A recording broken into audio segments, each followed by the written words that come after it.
If you've ever felt a powerful urge to shut the door, silence your phone, and disappear from everyone and everything, even people you love, then listen closely. Jung would tell you that you're not broken, you're not antisocial, you're not failing at life. You're hearing the oldest language of the soul. There are moments when the mind demands solitude, when every conversation feels draining, when social obligations feel like chains, when the very thought of engaging with the world makes your chest tighten. And if you're like most people, you judge yourself for it. You call it selfishness, you call it weakness, you call it avoidance. But Jung believed something far more profound was happening beneath the surface. He taught that when the soul withdraws its energy from the outer world, it's not retreating, it's redirecting. It's pulling you inward because something deep within you is screaming for attention. The urge to ignore everything and everyone isn't the collapse of your spirit. It's the beginning of its reclamation. You live in a world that worships constant connection, a culture that celebrates endless availability and condemns silence as if it was sin. A society that praises those who spread themselves thin and punishes those who dare to pull back. But the psyche doesn't obey culture, it obeys truth.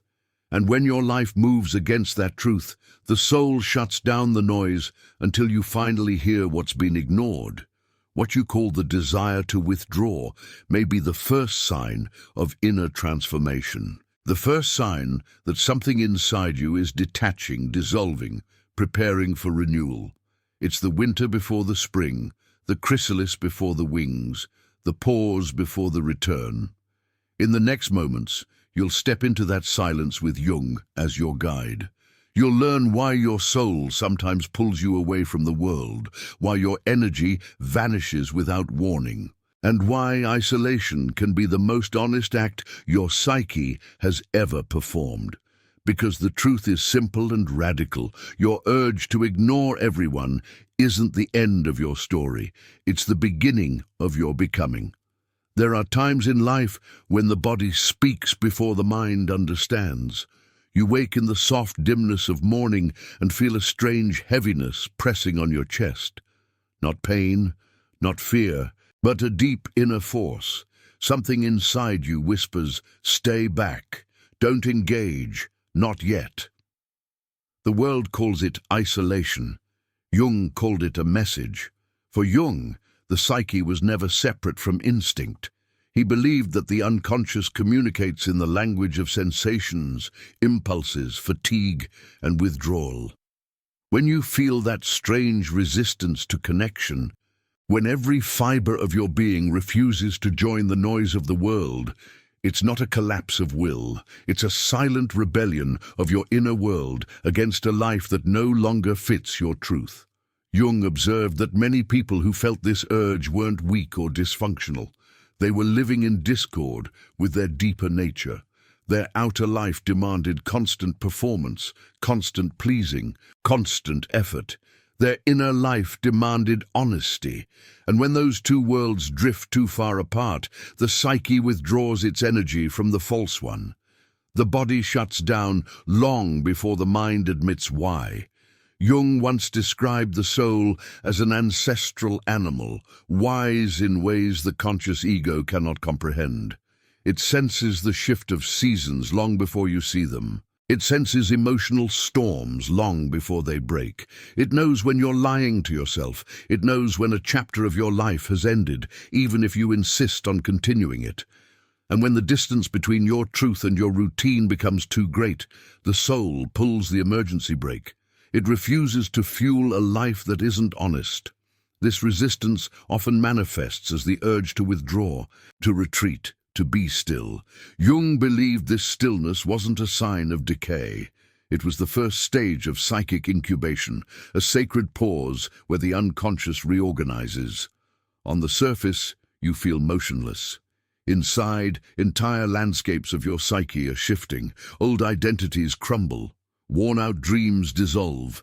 A new direction begins to form, faint and undefined. Imagine your inner world as a vast forest. In autumn it seems alive, in winter it appears dead. But beneath the frozen soil, life works silently. Roots strengthen, seeds harden, energy gathers for spring's return. Jung believed the soul follows the same rhythm. When you feel the urge to ignore everyone, when you can't force yourself to engage with the world, you may be entering the winter of your inner forest, a time when rest is not optional, but sacred. The problem is that modern life has no patience for winter. It expects permanent summer productivity. It rewards constant movement and criticizes every pause. Yet the psyche cannot bloom indefinitely. It needs to retreat. It needs to digest. It needs to reorganize in darkness. And this inner winter is often triggered when something in your life is ending, even if nothing external has changed yet. Many who experience this urge describe a strange feeling of being between worlds. They wake feeling that the life they're living is somehow too small, too tight, like clothes that no longer fit.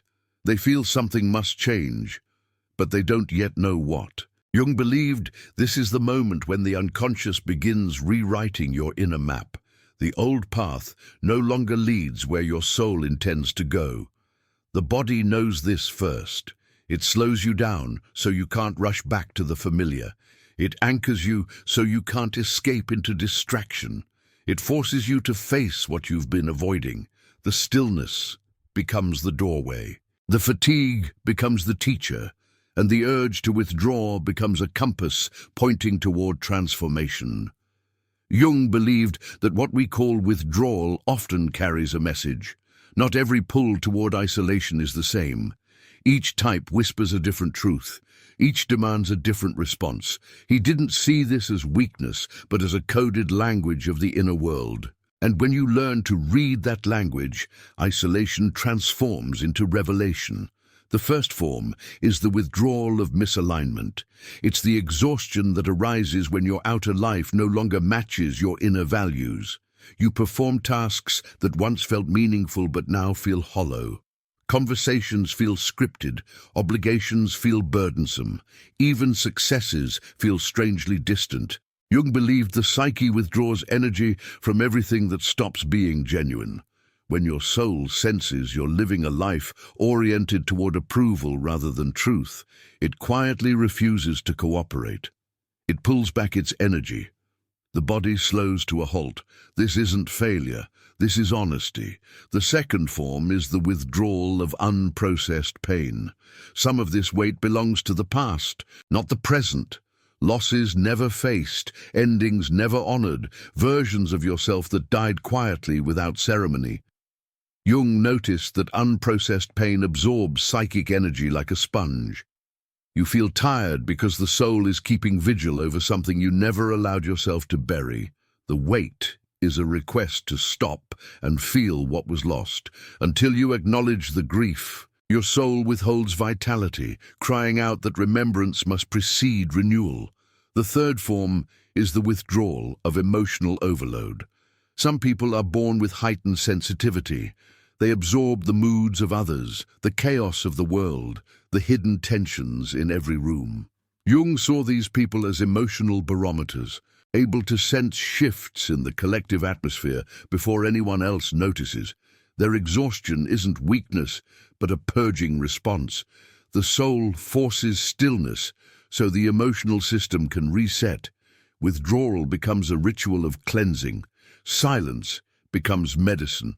The body insists on recalibration. The fourth form is the withdrawal of transition. This is the exhaustion that comes when one identity dissolves and another hasn't yet emerged. You're no longer who you were, but not yet who you'll become. Jung called this the liminal space, the sacred in-between. During this time, the psyche uses enormous energy to dismantle old structures and prepare new ones. The conscious mind feels only the fatigue, not the scaffolding underneath. You're like a creature in the dark chamber of metamorphosis, dissolving so you can reform. The exhaustion is the cocoon. The fifth form is the withdrawal of blocked creativity. There's an energy inside every person that longs to imagine, to build, to express, to shape something original. When that creative force is suppressed by routine, by fear, or by a life that demands practicality over authenticity, the energy doesn't disappear. It turns inward, it stagnates, it becomes heavy. Jung believed unused creativity becomes a psychic burden. The soul whispers, "Stop wasting my flame." This exhaustion isn't emptiness, it's energy seeking an outlet. All 5 forms share one truth. The body becomes the messenger when the psyche runs out of ways to express itself.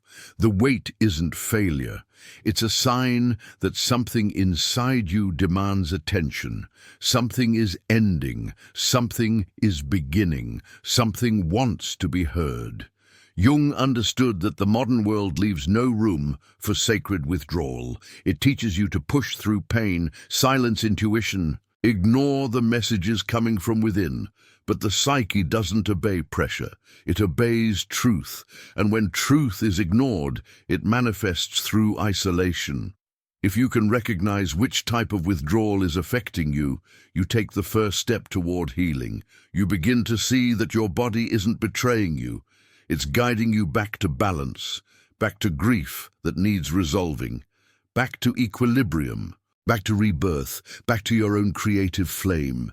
Each form of withdrawal is a doorway, and once you walk through it, you begin to understand why the soul holds you back before the mind can catch up.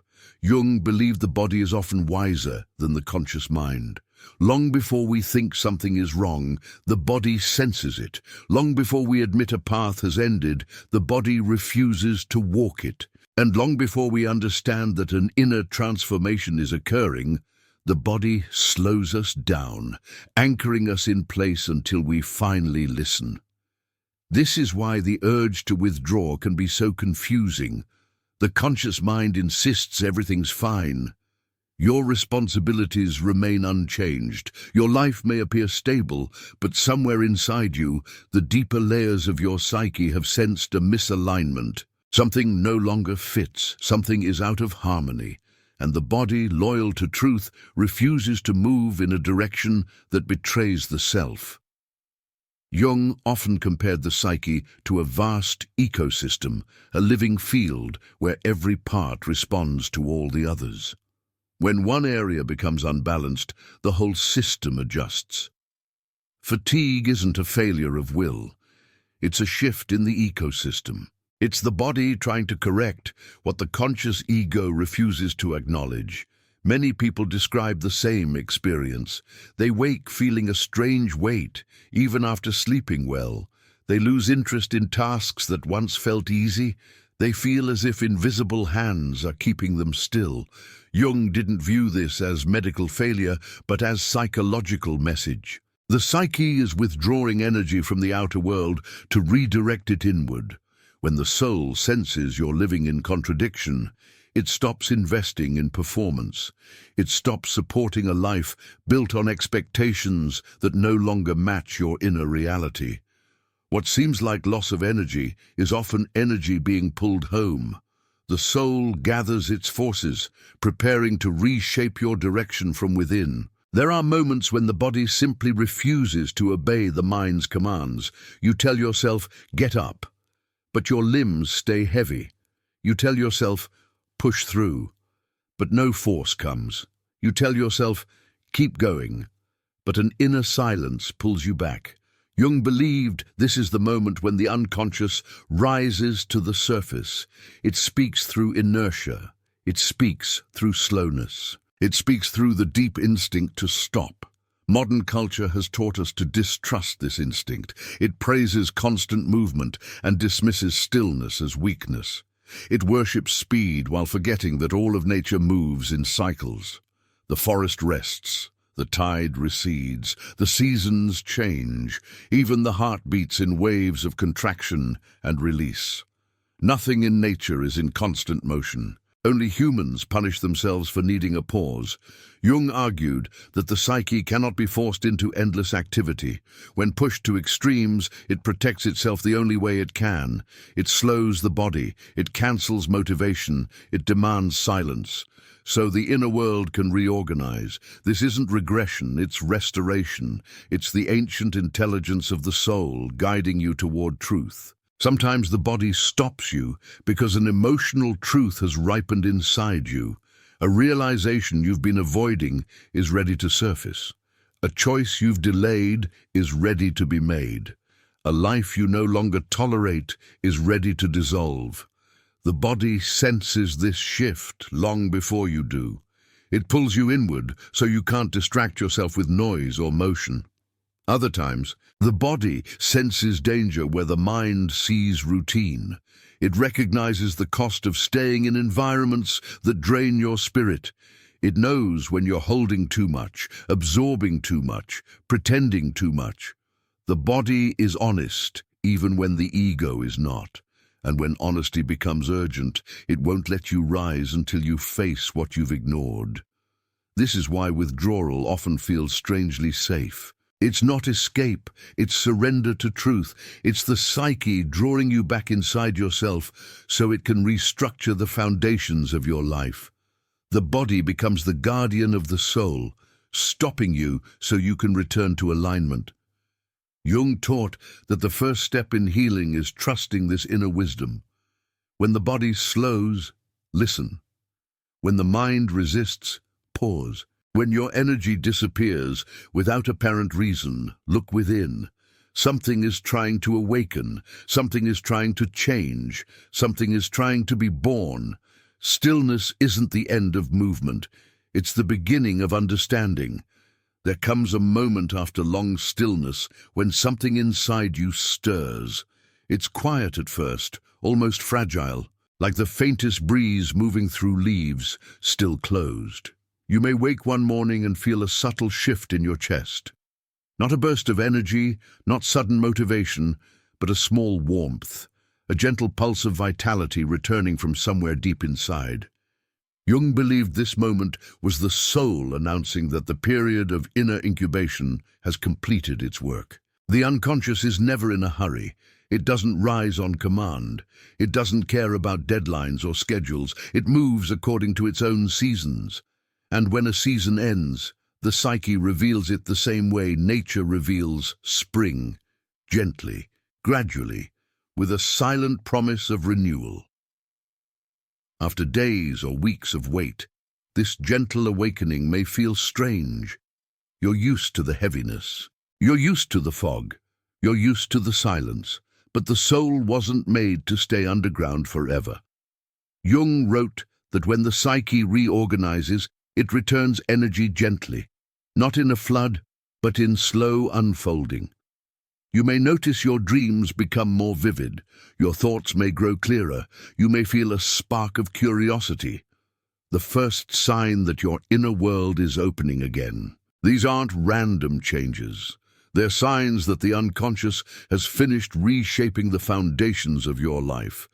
The energy that once felt trapped now begins to flow. Not because you forced it, but because you surrendered long enough for the soul to heal what you couldn't reach. The stillness you once feared becomes the foundation from which new strength emerges. You don't push yourself forward. You're carried by an inner current that feels natural, effortless, honest. This is why Jung insisted that true renewal doesn't come from punishment or pressure. It comes from listening. It comes from pausing. It comes from trusting that a deeper intelligence resides in you. When you honor the call to withdraw, you create the space for your next self to form. And when your next self is ready, it approaches you like the dawn, without force, without urgency, without noise. Many people miss this delicate awakening because they rush back to old patterns the moment they feel a trace of energy. They return to the very life that exhausted them. They carry the weight that broke them.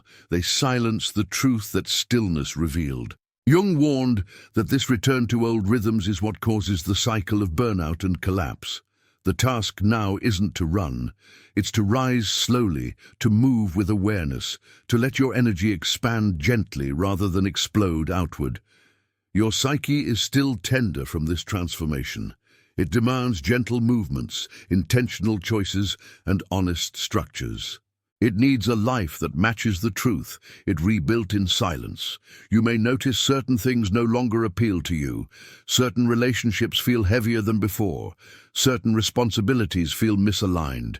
This isn't regression, it's clarity. The soul has shed layers you can no longer piece back together. Jung believed transformation isn't complete when energy returns. It's complete when you choose to honor the self that emerged from stillness. The person who emerges from inner winter isn't the same who entered it. You move differently, you feel differently, you sense your own boundaries more clearly. You listen to the quiet warnings of your psyche rather than ignore them. You follow the subtle pull of what feels aligned rather than what feels expected. And here, the final truth about this withdrawal becomes clear. You weren't falling apart. You were opening up. You weren't losing energy. You were redirecting it. You weren't falling behind. You were preparing. The urge to ignore everyone wasn't the end of your story. It was the soul guiding you into the dark chamber where transformation happens. And now that you're emerging, the world looks different because you are different. You carry a new rhythm, a deeper grounding, a more honest presence. The energy returns not as the old rush, but as something wiser, something calmer, something truer. It rises naturally, like dawn over a quiet forest, silent yet undeniable. If you've reached this point, there's something inside you that already knows the truth. You were never broken for needing to withdraw. You were never weak for slowing down. You were never selfish for wanting to be alone while the world kept spinning. Your soul was speaking to you in the only language it had left, the language of distance, the language of silence, the language of stillness. Jung believed the moments when you feel least able to engage are often those when your deepest self is reorganizing. You aren't collapsing, you're recalibrating. You aren't losing yourself. You're being guided onto a path your old self couldn't walk. The withdrawal wasn't the end, it was the threshold. So the next time your body begs you to stop, don't blame yourself. Don't let guilt drown the message. Instead, place your hand over your heart and remember this: the soul speaks softly, and stillness is its first word. Listen without fear, withdraw without shame, allow without resistance. A new version of you is forming, and it needs space to breathe. If any part of this message found you, then tell me in the comments which form of sacred withdrawal you recognized in yourself. Your story may help someone feeling alone discover that their isolation isn't failure but a beginning. And if you want to continue exploring Jung's wisdom and the inner world most people never see, subscribe for more journeys into the soul. You weren't made to wage war with your own need for solitude. You were made to dialogue with your inner truth. Withdraw when your soul calls, return when it releases, and trust that both are sacred. Your new beginning is already unfolding in the silence.